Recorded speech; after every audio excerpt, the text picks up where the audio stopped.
आज की इस वीडियो के अंदर हम इथेन की बल्कि ये है इथीन, इसकी सब्स्टिट्यूशन करवाएंगे और इसे कहते हैं, इस पूरी रिएक्शन कहते हैं इथीन।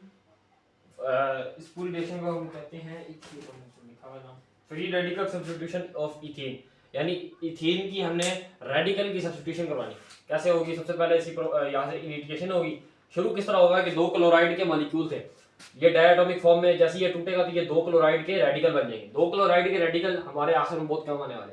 इसके बाद फॉर एग्जांपल एक क्लोराइड का रेडिकल मैं इधर लेके आऊं, इस क्लोराइड के रेडिकल को इथेन के साथ मिक्स करवा दूं तो उससे क्या बनेगा? इथेन का फार्मूला क्या होता है? C2H6।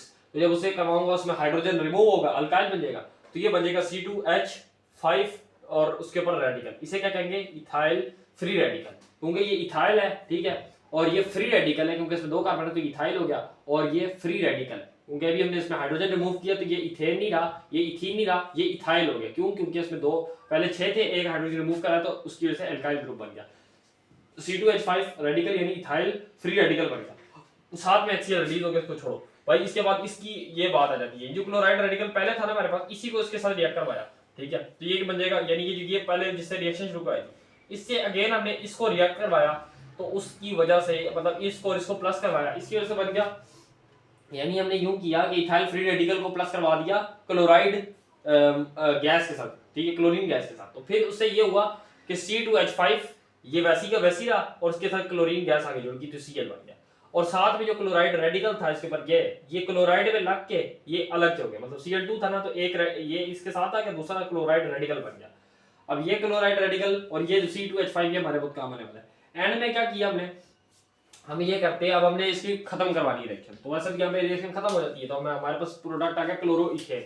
हमने 3 प्रोडक्ट बनाने, क्लोरीन गैस, दूसरा प्रोडक्ट ब्यूटेन, तीसरा प्रोडक्ट जो है ना हमारा वो होगा क्लोरोइथेन, ठीक है। तो क्लोरोइथेन बनाने के लिए C2H5 डॉट क्लोरीन गैस बनाई तो उससे बन गया क्लोरोइथेन।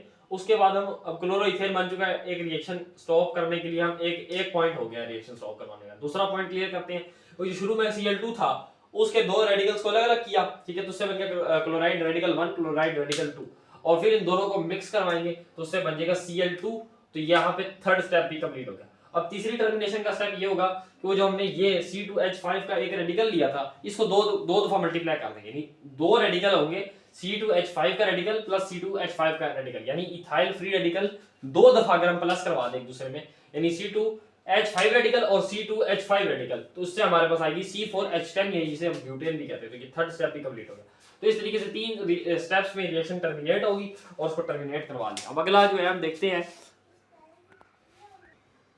सेकंड रिएक्शन जो है वो इथेन की है। इसका मतलब ये, अब पहले हमने की थी एल्कीन की सब्स्टिट्यूशन रिएक्शन, इस बार हम करेंगे एल्केन की सब्स्टिट्यूशन रिएक्शन, जिसमें आपके पास इथेन एग्जांपल है और ये अलग अलग चैप्टर में है। अब आपके पास जो 15 चैप्टर है उसके अंदर ये दी हुई है, लेकिन जो 16 चैप्टर है उसके अंदर दूसरी जो पहले की थी वो 16 चैप्टर में थी, ये 15 चैप्टर की है, लेकिन ये दोनों एक ही चीज है तो इनको इकट्ठे समझते हैं।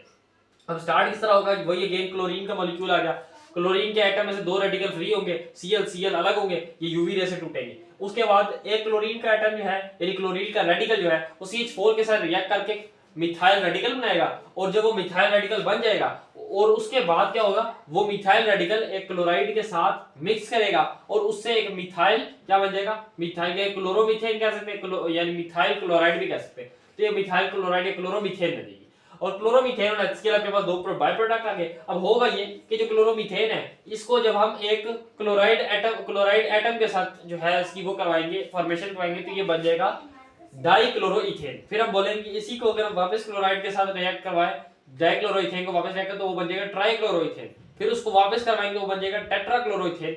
तो ये जो टेट्राक्लोरोइथेन टेट्राक्लोराइड बन जाएगा, ठीक है, इथेन नहीं बनेगा, ठीक है, तो CCl4 बन जाएगा। ये देखे ना, इसमें से मजीद अल्काइल ग्रुप करवाएंगे तो CCl4 बन जाएगा, ये जो C है ये Cl4 बन जाएगा ना, तो CCl4 बन जाएगा। इसके बाद देखते हैं कि इसके बाद ये, और हाँ इसके अंदर क्या आएगा, ठीक है, इस तरह से ये CCHCl, तो H एक और रिमूव करवाएंगे तो CCl4 बन जाएगा, ठीक है, और साथ में ये HCl भी इसके साथ बाय प्रोडक्ट बन जाएगा, ठीक है।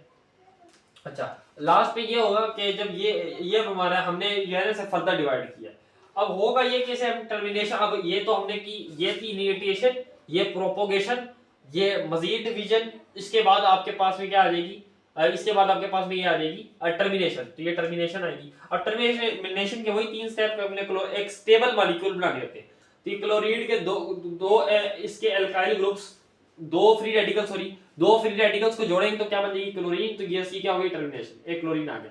दूसरी टर्मिनेशन का स्टेप ये कि जो ये थी मेथाइल रेडिकल था और जब इसको क्लोरीन के साथ मिलाया तो क्या बनता क्लोरोमीथेन, ये भी क्या है टर्मिनेशन होगी, ये स्टेबल प्रोडक्ट है। तीसरा स्टेबल प्रोडक्ट, अगर हम इसी को ये जो था ना मिथाइल रेडिकल, इसको एक और मिथाइल रेडिकल के साथ प्लस करवाएं तो क्या बन जाएगा, ये देखिए C2H3+3 6। तो C2H6 क्या होता है इथेन। तो ये आपके पास कंप्लीट टर्मिनेशन होगी, यही हमने करवानी थी इथेन की फ्री रेडिकल सब्स्टिट्यूशन रिएक्शन। तो ये आपका लेक्चर है। थैंक यू, अल्लाह हाफिज़।